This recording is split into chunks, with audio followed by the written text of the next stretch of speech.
Humina bilang severe tropical storm ang bagyong Emong matapos itong 2 beses na maglandfall. Halos mag-alas 11 kagabi nang unang tumama ang sentro ng bagyo sa Agno, Pangasinan ayon po sa Pag-asa.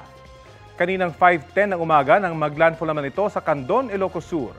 Sa update ng Pag-asa nitong 8 a.m., tinatawid na ng bagyong Emong ang Bulubunduking Cordillera.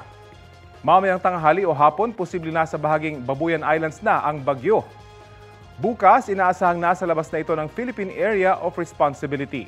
Taglay ng bagyong Emong ngayon ang lakas ng hangin na hanggang 100 kilometro kada oras.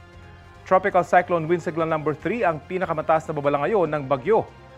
Wala ng lugar na nasa Wind Signal number 4. Abangan po dito sa Balitang Hali ang 11 a.m. bulletin ng Pag-asa at bagong listahan ng mga lugar na may wind signals. Dahil po sa bagyong Emong, nariyan pa rin ang banta ng daluyong o storm surge.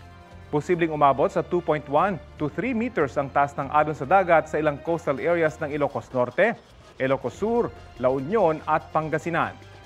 1 to 2 meters na daluyong naman ang aasahan sa ilang coastal areas ng Batanes, Cagayan, Isabela at Zambales. Patuloy rin pinalalakas ng bagyo ang hanging habagat na siya namang nagpapaulan sa Central at Southern Luzon kasama na po ang Metro Manila, Visayas at Mindanao.